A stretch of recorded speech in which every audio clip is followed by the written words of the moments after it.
Abra sua Bíblia comigo no Evangelho de Jesus, que escreveu Mateus, capítulo de número 14. Dá um pouco mais de retorno para mim, por favor.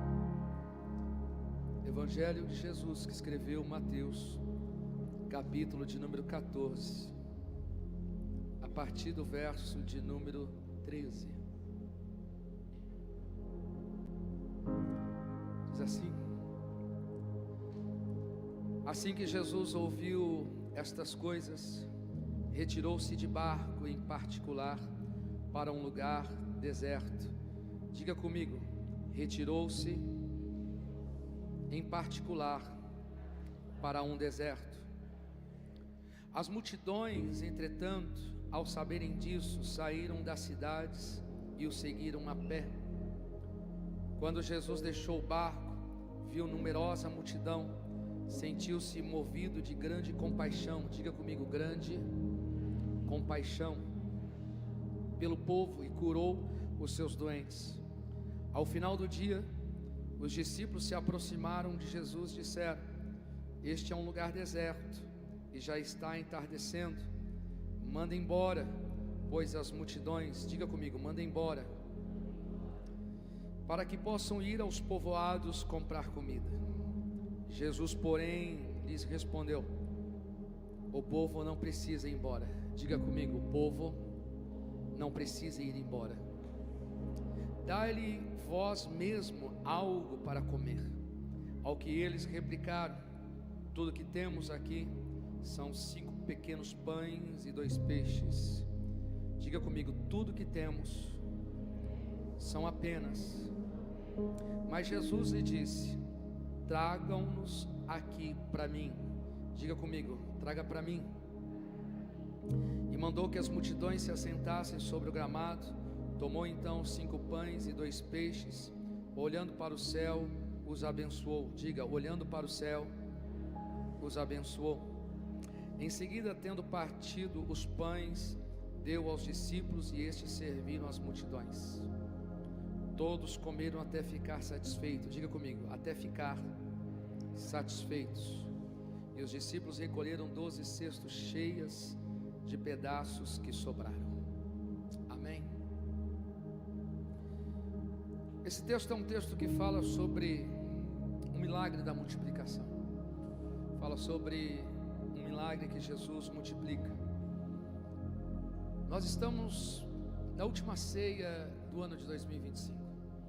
Poderíamos falar dos milagres de Jesus.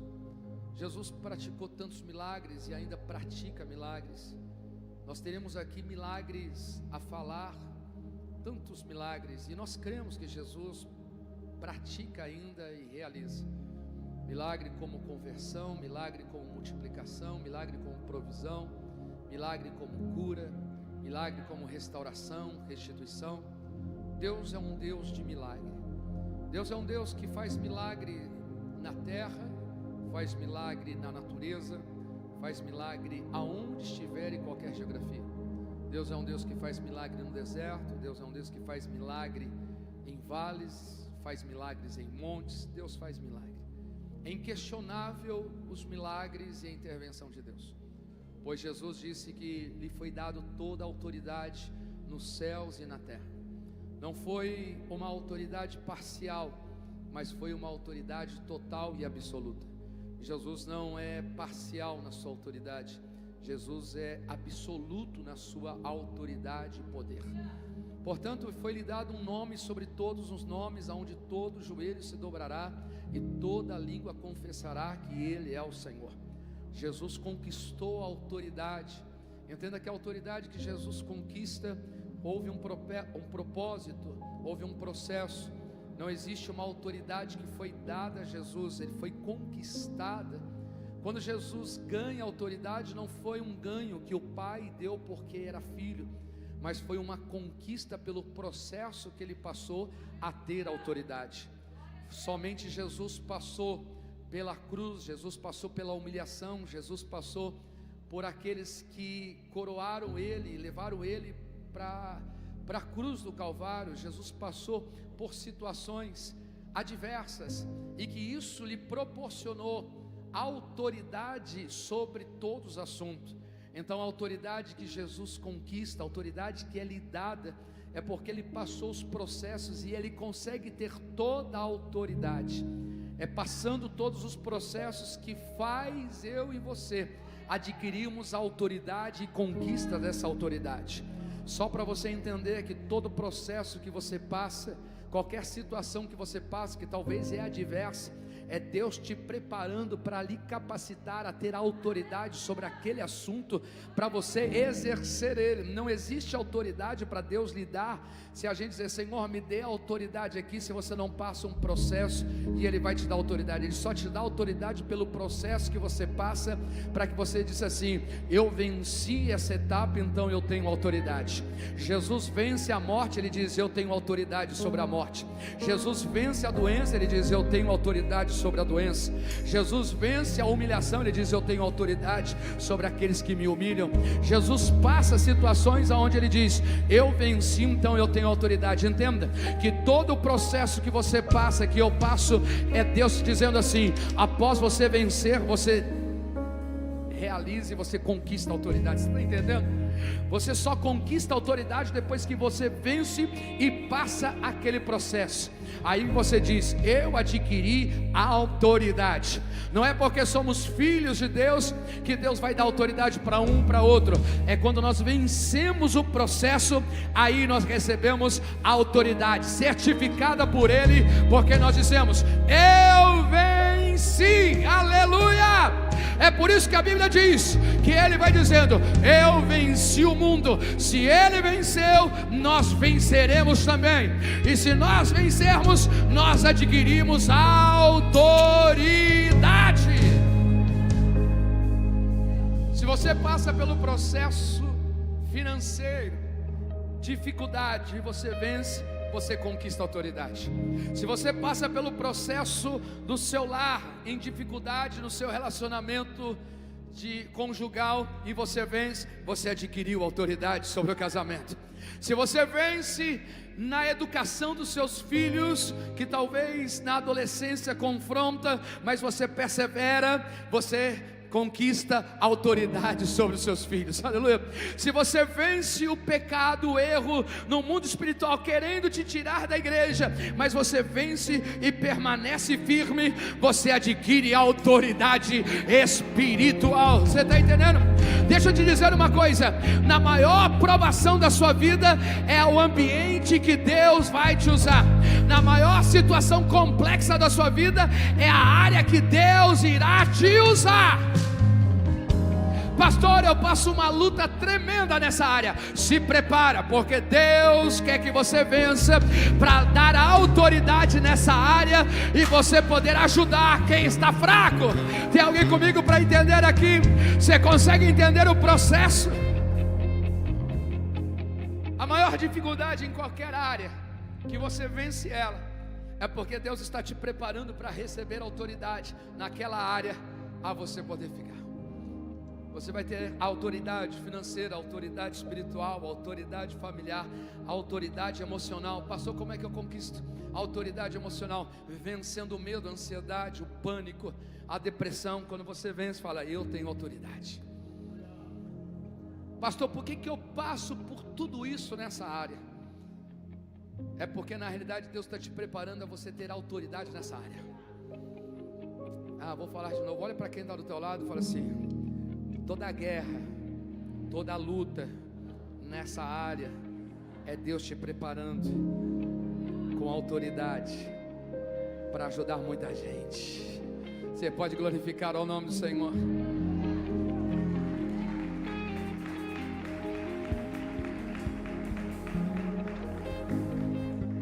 Eu não quero falar sobre os milagres de Jesus. Como eu disse aqui, é um texto que fala sobre a multiplicação, mas eu não quero me ater aos milagres de Jesus, porque nós sabemos que Jesus faz milagres. Eu quero me ater dentro desse texto, como Jesus se posiciona mediante a essa situação. O posicionamento do Cristo, o posicionamento de Jesus. Nós entendemos que Cristo é a nossa referência maior. Por mais que nós podemos ter homens que são referentes, pessoas que são tementes a Deus e que podem ser referência para nós, mas a maior referência para mim e para você é Cristo. Por mais que possa ter o apóstolo Paulo, possa ter Pedro, possa ter Tiago, possa ter João, que são referências de homem, nós também temos que saber que a maior referência para a nossa vida é Jesus. Jesus é a maior referência para que eu e você possamos segui-lo e possamos seguir os seus passos. O que eu quero falar aqui sobre o posicionamento de Jesus. Diga comigo, posicionamento de Jesus. Jesus se posiciona de uma maneira aqui a qual eu quero que nós possamos meditar e aprender aqui nessa manhã de hoje, para que nós possamos viver um final de ano e entrar no ano que vem posicionados como Jesus se posicionou. Amém? Jesus, quando essa situação fala-se no versículo de número 13, assim que Jesus ouviu essas coisas, retirou-se de barco em particular para um lugar deserto. Pode ir colocando para mim, para a gente ir acompanhando a Bíblia, Mateus 14, 13. Assim que Jesus ouviu essas coisas, o que é que Jesus ouviu? Quais foram as coisas que Jesus ouviu? Jesus ouviu que João Batista foi decapitado, João Batista morreu, João Batista perdeu a vida. João Batista era primo de Jesus, João Batista era filho de Isabel, Isabel era prima também de Maria. Então João Batista era primo de Jesus. João Batista também foi a voz que clamou no deserto. João Batista foi aquele que apontou o caminho, que preparou o caminho para que o Cristo viesse. João Batista é aquele que vai falar: eis o Cordeiro de Deus que tira o pecado do mundo. João Batista agora perde a cabeça, é decapitado, e Jesus fica sabendo dessa situação, e Jesus se entristece, uma tristeza bate o seu coração se abate. Jesus agora chora, Jesus agora está angustiado, e ele, ouvindo essas coisas, ele retirou-se de barco em particular para um lugar deserto. O que Jesus vai fazer? Jesus vai para um lugar deserto para ficar sozinho. Jesus vai para um lugar deserto para ficar só ele e Deus, porque ele ouve uma notícia que entristece o seu coração, e ele vai buscar se retirar para poder ter o colo do Pai, para poder ouvir uma palavra, para poder ter um refrigério, para que o Espírito de Deus possa consolar o seu coração, pois o Espírito de Deus é consolador. Amém? A Bíblia diz que o Espírito de Deus consola com gemidos inexprimíveis, ele intercede por mim, por você. Então Jesus vai se retirar para que ele possa ser consolado pelo Pai, e ele vai para o deserto. Jesus, em todo lugar que ele andava, em toda caminhada que ele estava, sempre estava repleto de pessoas. Então ele pega o seu barco e ele vai caminhar até o deserto. Ele vai sozinho e vai naquele momento para buscar um coração, para que está entristecido possa ter um acolhimento, possa ter a mão do Pai, para que possa ter um momento de tirar essa angústia, essa tristeza do seu coração.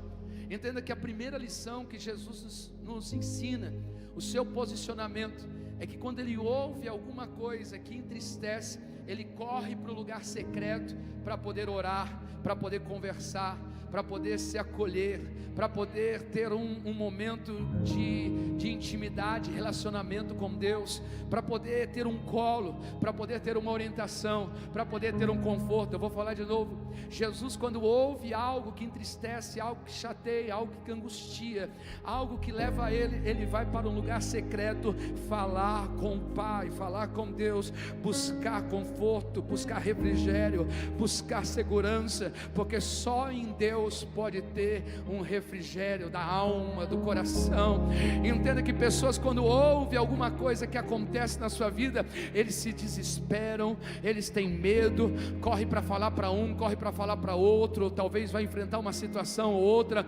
Mas Jesus nos ensina no posicionamento. Quando ele ouve alguma coisa que entristece, ele corre para o secreto, corre para o lugar de intimidade, de relacionamento. Jesus está nos ensinando: qualquer coisa que te entristecer, qualquer coisa que te frustrar, qualquer coisa que te chatear, o melhor lugar é ir para a intimidade, relacionamento, para o colo do Pai, para os braços do Pai, para o consolo do Espírito, para poder dizer: eu preciso de Ti. Tira a angústia, tira o medo. As palavras que eu ouvi me chatearam, me preocuparam, mas ele corre para o lugar secreto.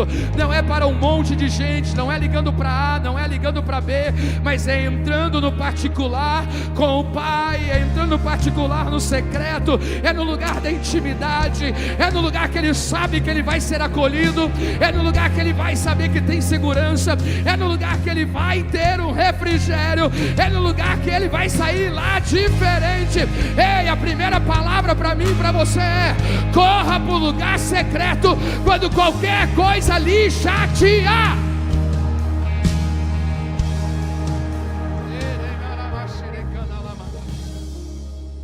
Jesus nos ensina isso. O seu posicionamento, quando ele fica sabendo, ele vai para o lugar secreto. Após o lugar secreto, a multidão fica sabendo aonde ele está e começa a andar a pé até o deserto, até onde ele está. Jesus então, ao descer do barco, quando ele está só no lugar secreto, Jesus então vai voltar a olhar para a multidão. Olha só o que diz o verso de número 14. Quando Jesus deixou o barco, viu numerosa multidão, sentiu-se movido de grande compaixão pelo povo e curou os seus doentes. O que Jesus faz é, após ele sair do lugar secreto, a numerosa multidão não deixa ele em paz. Ele tinha acabado de receber uma notícia: João foi decapitado.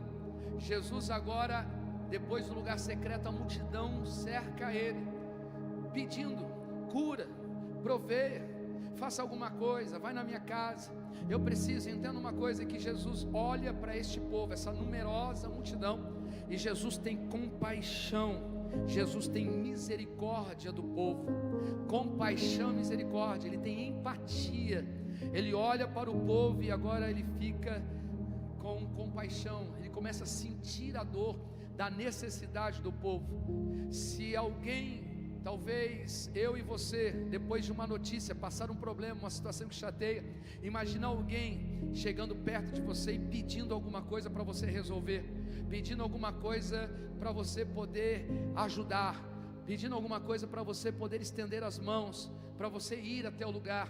Se talvez eu e você estivéssemos lá, falávamos assim: será que eu vou? Você não está vendo a situação que eu passei? Acabei de receber uma notícia, o meu primo faleceu, e você agora vem pedir alguma coisa para mim, você agora vem falar que precisa de mim. Me dá um tempo, eu preciso me recuperar, não dá para fazer isso. Não, Jesus, ao descer do barco, depois do lugar secreto, Jesus olha para o povo com compaixão, com misericórdia, com empatia. Como é que pode Jesus olhar com compaixão, passando uma situação dessa? Eu entendo a segunda lição, diga comigo: compaixão. A compaixão, a misericórdia, o exercício do fruto do Espírito só vai começar a ser exercido na nossa vida se nós tivermos passado pelo lugar secreto. O que é que faz Jesus poder ter compaixão do povo depois de uma notícia que ele havia recebido? É que ele tinha passado pelo lugar secreto. E todas as pessoas que passam pelo lugar secreto têm intimidade, relacionamento, elas são curadas para curar outras pessoas. Elas são curadas para curar, porque quem é curado, ele cura, mas quem está ferido, fere. Mas Jesus foi para o lugar onde ele foi curado, então ele estava pronto para curar. Ei, eu te convido, eu e você só conseguimos olhar para as pessoas com compaixão, com misericórdia, só conseguimos exercer o fruto do Espírito se nós estivermos sendo curados no lugar secreto, no lugar da intimidade, no lugar de relacionamento, no lugar de a sós com Deus. Então nós podemos sair de lá e olhar as pessoas diferente. Talvez eu e você dizendo: eu tenho os meus problemas, eu tenho as minhas dificuldades, como é que eu vou ajudar alguém? Como é que eu vou exercer alguma coisa para alguém? Eu tenho tanta coisa, como é que eu vou ser um voluntário na obra? Como é que eu vou ser um servo de Deus lá fora, se eu já estou cheio de tanta coisa? Entenda uma coisa, eu te convido, depois que você sair do lugar secreto, você vai estar cheio do Espírito Santo, você vai estar curado, sarado, renovado, restituído, com a sua alma está saciada,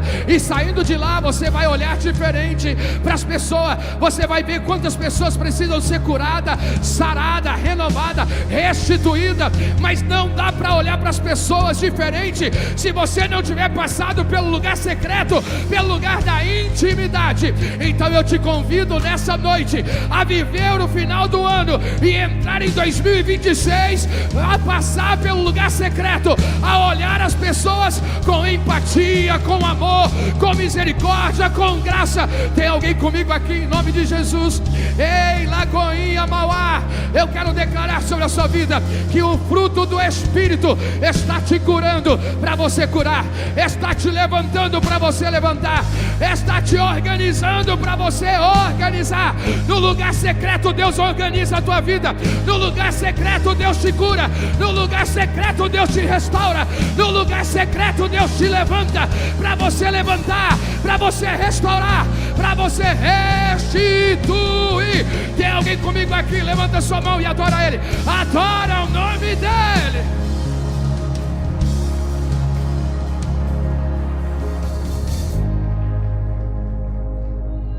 O que faz Jesus a poder olhar as pessoas com empatia, olhar as pessoas com compaixão e misericórdia, é porque passou. Uma pessoa mergulhada em Deus, ela não olha as pessoas diferente, elas conseguem ter a mente de Cristo. Elas conseguem. Sabe qual é o maior milagre de Deus? Sabe qual é a maior revelação de Deus? A maior revelação de Deus é a gente enxergar as pessoas como Jesus enxerga. A maior revelação de Deus é nós termos a mente de Cristo como Ele tem. Pastor, como é que eu faço para enxergar as pessoas com compaixão e misericórdia? Lugar secreto. Lugar secreto, porque se você não passar pelo lugar secreto, você vai olhar para as pessoas como injusto, como ingrato, como pessoas que não merecem, como pessoas que deixam de lado. Mas quando você passa pelo lugar da intimidade secreta, você é curado para curar, você é renovado para renovar, você é restituído para restituir. Ah, meu Deus do céu, pastor, eu não consigo enxergar as pessoas dessa maneira, porque está faltando um lugar secreto. Tem alguém comigo aqui que está entendendo o que Deus está falando? Então nessa manhã de hoje entenda, eu preciso estar entrando nesse lugar secreto de intimidade, relacionamento, porque lá eu saio diferente. Não importa as notícias que eu recebo, não importa as palavras que eu recebo, não importa o que fizeram comigo, importa que depois que eu saio do lugar da intimidade, eu saio diferente. Ah, em nome de Jesus, eu quero dizer que você vai sair diferente. Mas eu te convido, eu não estou falando do milagre da multiplicação, estou falando do posicionamento de Jesus. Alguém está me entendendo? Eu não estou nem chegando no milagre, Elias, eu só estou falando do posicionamento de Jesus. Jesus poderia fazer um milagre e multiplicar pão sem se posicionar, porque Ele é Deus, mas Jesus está nos ensinando o seu posicionamento que antecede o milagre. Entenda uma coisa, não existe milagre, não existe abundância, não existe sobrenatural se não passar pelo secreto. É no secreto que sai milagre, é do secreto que sai diferente. Mas no mundo que nós estamos vivendo é tanta correria, é tanto ativismo, tantas coisas, que nós faltamos o secreto com Deus, faltamos o lugar da intimidade com Deus. Chacoalha quem está do teu lado e fala assim: não perca o lugar da intimidade, lugar secreto com Deus. A Bíblia nos fala no livro do Gênesis que toda tarde Deus descia para falar com Adão. Deus descia para falar no jardim do Éden com Adão. Toda tarde. Chegou o momento que Adão não estava lá. E quando ele não estava lá, Deus perguntou: Adão, onde você está? Porque Adão havia desobedecido a Deus. Entenda uma coisa, que Adão não estava no ambiente de encontro com Deus, mas mesmo Deus, sabendo que ele não estava lá, Deus marcou presença. Só um entendeu, Elias? Mesmo Adão, Elias, não estando no ambiente, Deus não deixou de comparecer no ambiente na hora marcada, no dia marcado. Talvez você não tenha comparecido no ambiente secreto de intimidade, mas Deus está guardando na hora marcada, no lugar marcado, de sempre que com você. Onde é o teu lugar secreto? Aonde é o teu jardim secreto? Onde é o lugar de intimidade? Ele está lá guardando, dizendo: filho, vem, filha, vem. Cadê você? Cadê você? Talvez o seu ambiente secreto é a beira da tua cama. Talvez o ambiente secreto é lá no teu quarto. Talvez o ambiente secreto é lá na tua sala. Talvez o ambiente secreto é lá no teu escritório. Talvez o ambiente secreto é lá na cozinha. Talvez o seu ambiente secreto é lá no carro dirigindo. Ele está dizendo: filho, vem, vem, vem. Eu estou te aguardando. A hora está marcada. Cadê você? Aleluia. Cadê você? Cadê você? Eu estou aqui. Eu estou aqui te aguardando. Jesus consegue ter compaixão pelo povo e cura os doentes. Verso 15 diz assim, vai acompanhando, colocando lá comigo. Mateus 14:15 diz: ao final do dia, os discípulos aproximaram de Jesus e disseram: este é um lugar deserto e já está entardecendo. Manda embora, pois as multidões, para que possam ir aos povoados comprar comida. Os discípulos olham que Jesus está lá, Jesus cura, Jesus realiza, está no deserto. E os discípulos agora falam assim: olha, eles estão com fome, está na hora de comer. Manda eles embora, porque nós não temos nada. Manda embora, manda eles embora, manda para casa. E no meio do caminho eles compram alguma coisa para comer. Quem tem dinheiro come, quem não tem dinheiro fica sem comer. Quem tem dinheiro talvez reparta com aquele que não tem, mas manda eles embora. Eles estão dizendo para Jesus: Jesus, é muito mais fácil mandar eles embora do que eles ficarem. É muito mais fácil mandar eles embora do que poder trazer algum pão, algum alimento para eles. O que é mais fácil? Manter eles aqui para que a gente possa sustentá-los, ou poder mandar eles embora para a casa deles? O que é mais fácil? Eles estão dizendo: mais fácil é poder mandar eles embora. Manda embora. O que eles estão colocando aqui é o terceiro ponto que eu entendo dentro desse texto. O primeiro ponto é que Jesus vai para um lugar secreto após receber uma notícia ruim, que a sua alma está abatida. O segundo ponto é que Jesus tem compaixão e misericórdia ao sair do lugar secreto, porque quando você sai do lugar secreto, você sai diferente. Aleluia. E o terceiro ponto é que nenhum caminho fácil às vezes tem aprovação de Deus. Nenhum caminho fácil às vezes tem aprovação de Deus.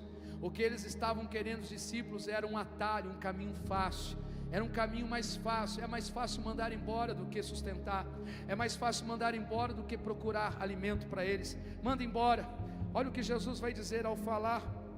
Olha o que Jesus vai dizer no verso de número 16. Jesus, porém, lhe respondeu: o povo não precisa ir embora. O povo não precisa ir embora. O que Jesus está dizendo é: eles não precisam ir embora. Mas para os discípulos manda embora, é mais fácil de resolver. Sabe aquelas coisas que é mais fácil de resolver esse problema? Qual é a solução mais fácil de resolver? Brigou no casamento e teve alguma coisa, é mais fácil separar, vai para um para cada lado.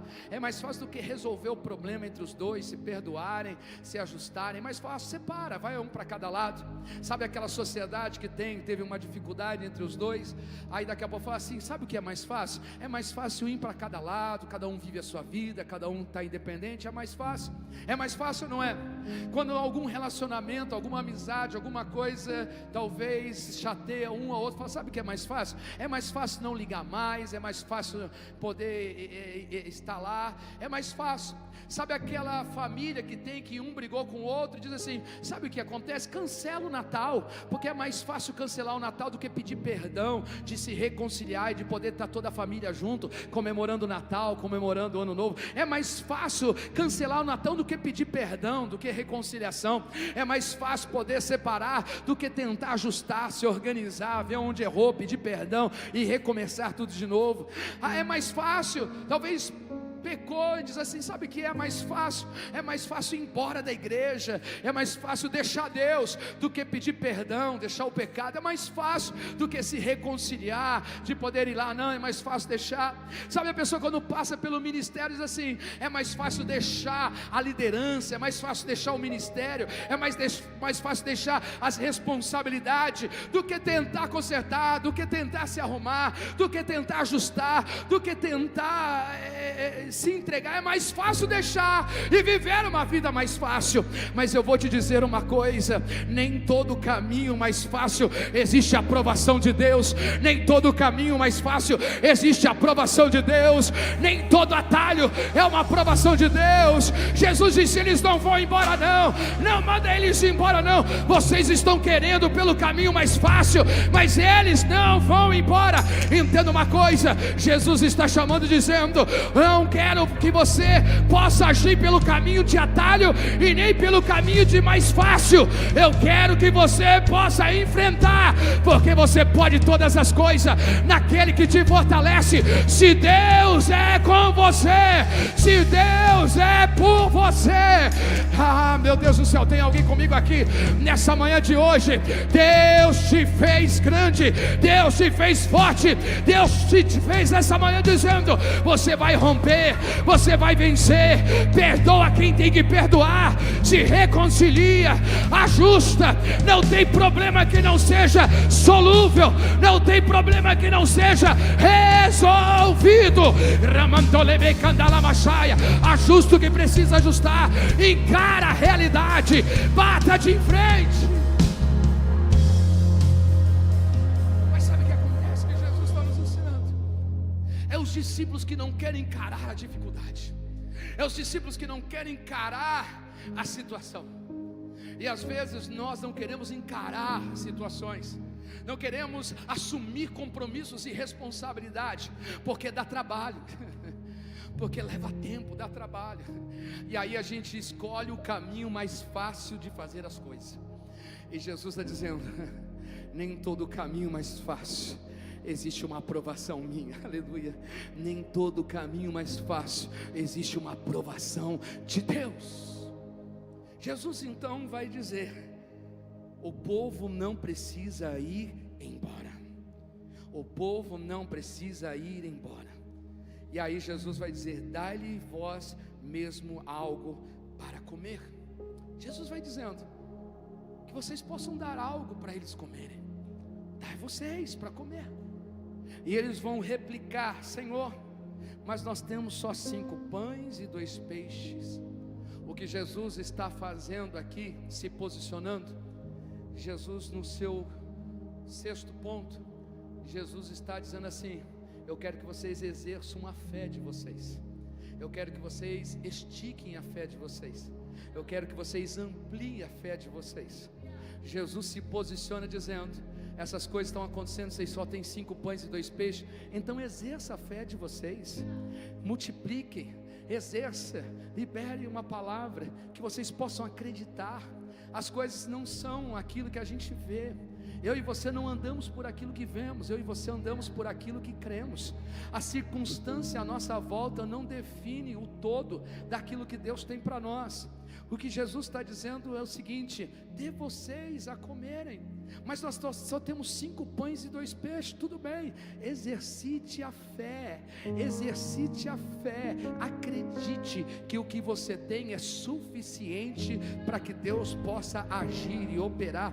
Exerça a fé, é o ponto e o posicionamento de Jesus dizendo assim: não libere, não mande eles embora, não fica pelo caminho mais fácil, exercite a fé. Se tem alguma coisa que está difícil na família, diz: eu creio em nome de Jesus que Deus vai operar, as coisas vão acontecer, vão melhorar, vai organizar. Se tem alguma coisa na vida financeira, ao invés de você abrir mão da sua empresa, do seu CNPJ, deixar tudo por aí, começa a dizer: eu creio em nome de Jesus que aquilo que você está fazendo, Deus vai prover, Deus vai fazer alguma coisa. Se tem alguém doente, se tem alguém enfermo, começa a declarar dizendo: eu creio que o dono da vida está conosco. Se tem 2% de chance de vida, então tem chance para viver, porque Deus opera no mínimo. Entenda uma coisa, que se tem alguma coisa para se perdoar, se perdoa, ora a Deus, se coloca na humildade, porque Deus exalta os humildes, mas Deus abate os soberbos. Entenda uma coisa, exerça a sua fé. Talvez aquilo que você está olhando que não tem capacidade,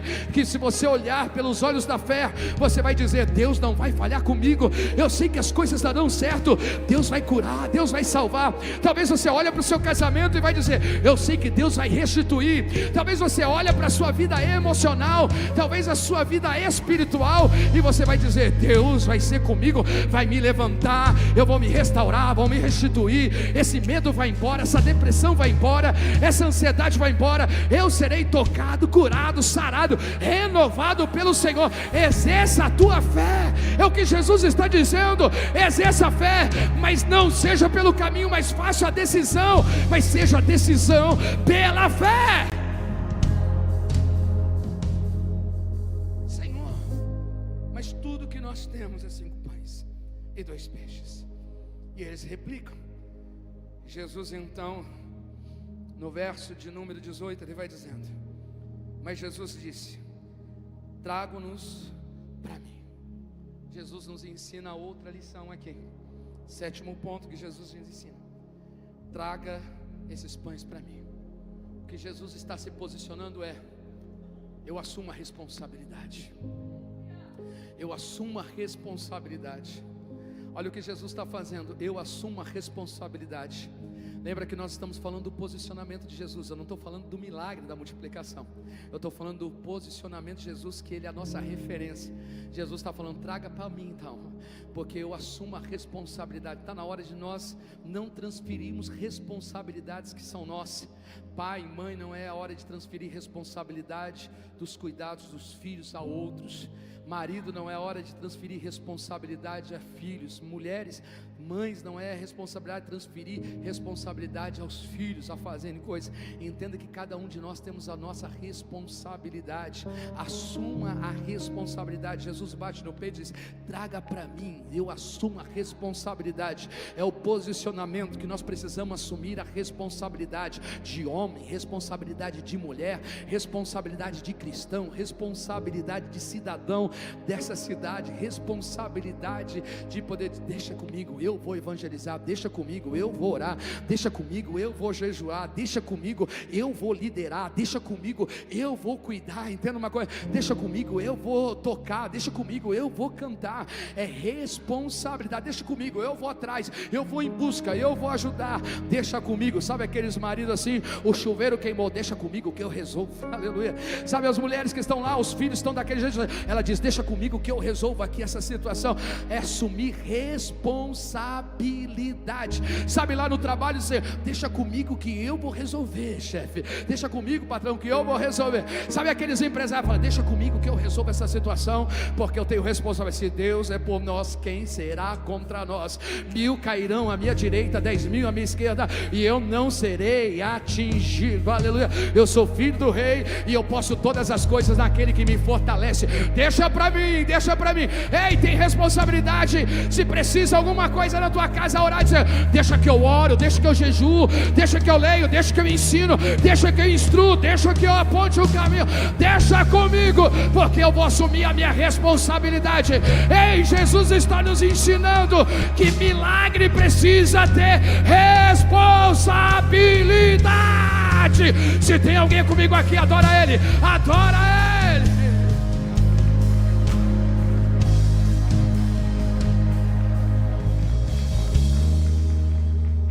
Agora vamos recapitular. Tudo começa no lugar secreto, tudo começa no lugar da intimidade.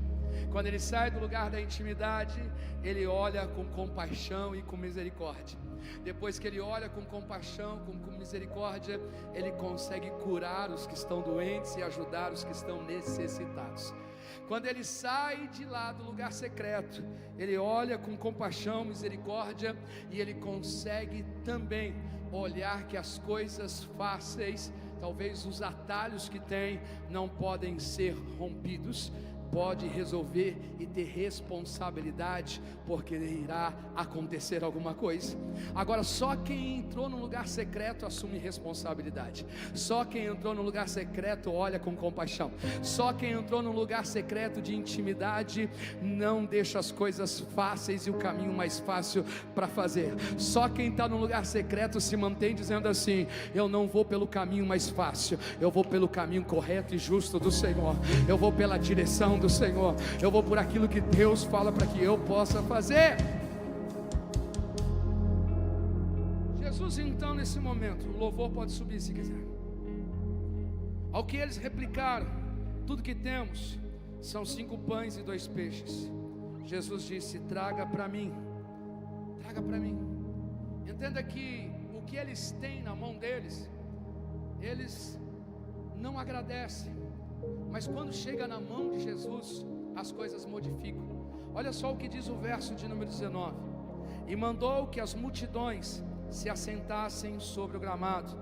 Tomou então 5 pães e 2 peixes, e olhando para o céu, os abençoou. O que Jesus pega? Os 5 pães e 2 peixes. Último ponto para nós falarmos. Jesus pega os 5 pães e 2 peixes e abençoa. O que é que Jesus está falando? Jesus está agradecendo. É gratidão. Diga comigo: gratidão. Gratidão. É uma gratidão pelos 5 pães e 2 peixes. O que os discípulos estavam falando que era só 5 pães e 2 peixes, para Jesus é o suficiente para agradecer e abençoar. É o suficiente para ele ser grato. Entenda que aonde não há gratidão, não há satisfação. E aonde não há satisfação, não há abundância. Eu vou repetir de novo: aonde não há gratidão, não há satisfação. Aonde não há satisfação, não há abundância. Você só consegue ser grato quando você está satisfeito, porque quando você não está satisfeito, você não é grato. Quantas pessoas que não são gratas porque não estão satisfeitas? Não está satisfeito com o que ganha, não está satisfeito com aquilo que tem, não está satisfeito com o casamento, não está satisfeito com os filhos, não está satisfeito com o pastor, não está satisfeito com a liderança, não está satisfeito com a igreja, não está satisfeito com o ministério, se não estiver satisfeito, não tem gratidão. Se não tem gratidão, não tem satisfação. Se não tem satisfação, não tem abundância. É só 5 pães e 2 peixes, aleluia, nada mais.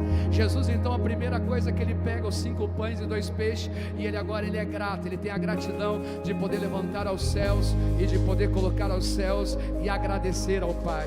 Ele vai dizendo: Pai, eu abençoo. Olha o que ele vai dizendo. Ele olha para o céu e abençoa. Ele é grato em poder reconhecer que 5 pães e 2 peixes. Entenda uma coisa, que se você não for grato no pouco que você tem, Deus nunca te coloca sobre o muito. Jesus está nos ensinando pela sua posição. Eu não estou falando de milagre, eu estou falando de nós podemos ser posicionados, de sermos gratos por aquilo que nós temos. Nós chegamos até o final do ano, talvez você reclamou de algumas coisas: eu não estou grato com isso, não estou grato. Ah, meu Deus, olha só isso, olha o salário, olha o dinheiro, olha a situação, olha como está isso. Irmãos, se você não é satisfeito com aquilo que você tem, você não vai conseguir ser grato por aquilo que você tem. Tem gente que não está satisfeito, irmão, e quando não está satisfeito, ele não é grato.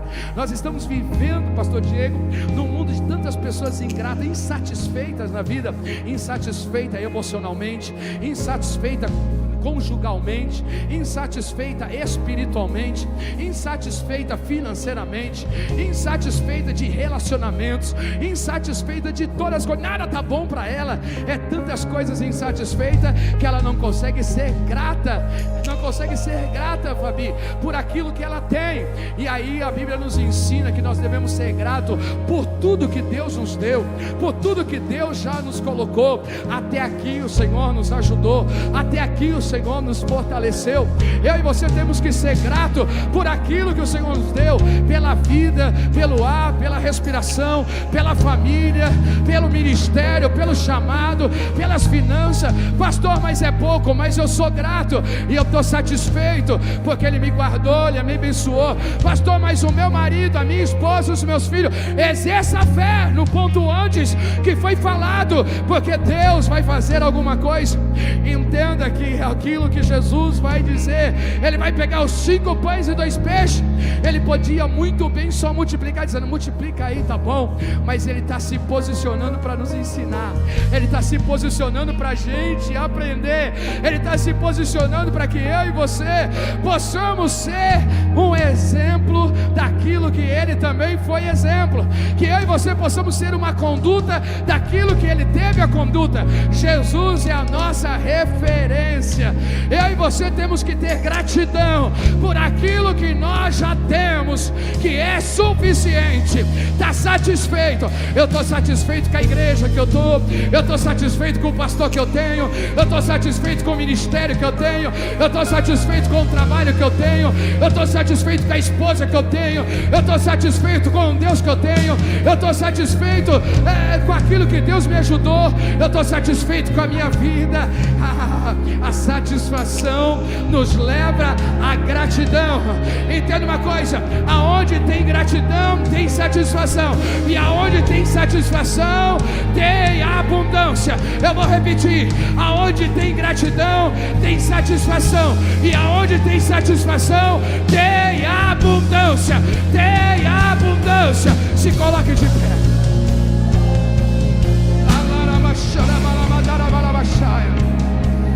Aonde tem gratidão tem satisfação, e aonde tem satisfação tem abundância. Aonde tem satisfação tem abundância. Jesus então pega os pães, pega o peixe, abençoa e é grato por aquilo que ele tem. E quando ele agradece, ele abençoa, então começa a abundância, começa a multiplicação, começa a ter abundância. Pastor, por que tem muita gente que não está vivendo na abundância? É porque ainda não é grato e não é satisfeito com aquilo que tem. Aleluia.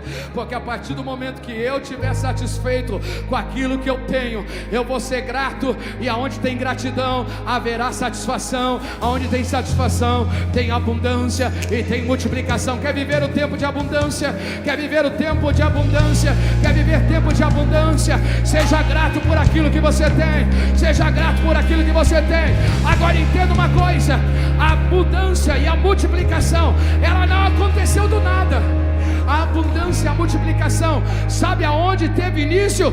No lugar secreto, no lugar de cura, no lugar de envolvimento, no lugar de intimidade. Jesus poderia multiplicar, mas ele se posicionou para começar a mostrar para mim e para você como é que a abundância acontece. A abundância não aconteceu naquele ambiente. Ele estava no ambiente do milagre, mas ele começou pelo lugar secreto, pelo lugar da intimidade, pelo lugar do relacionamento.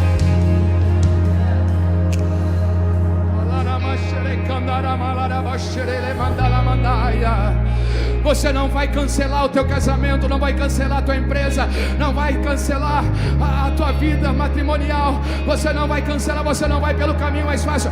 Deus lhe ajudará, Deus lhe fortalecerá.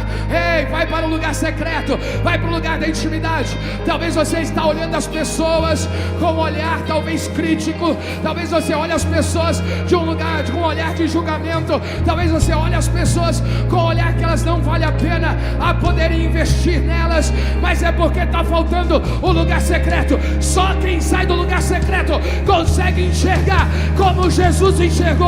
Começa a ver como Jesus viu.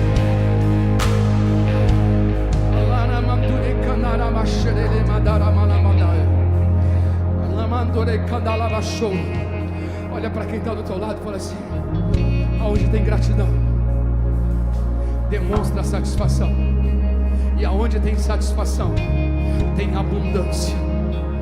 Aleluia. Eu quero declarar sobre a sua vida em nome de Jesus a abundância. Eu quero declarar sobre a sua vida um ano abundante. Eu quero declarar sobre a sua vida um final de 2025 abundante. Eu quero declarar sobre a sua vida uma mudança de fase, um tempo novo 2026, um tempo de abundância. Seja grato pelo ano que você passou.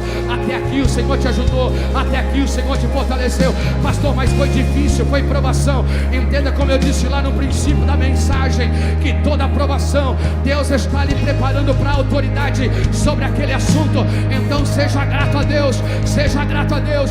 Todo momento difícil é preparação de Deus para Deus te entregar a autoridade sobre aquele assunto, sobre aquela situação.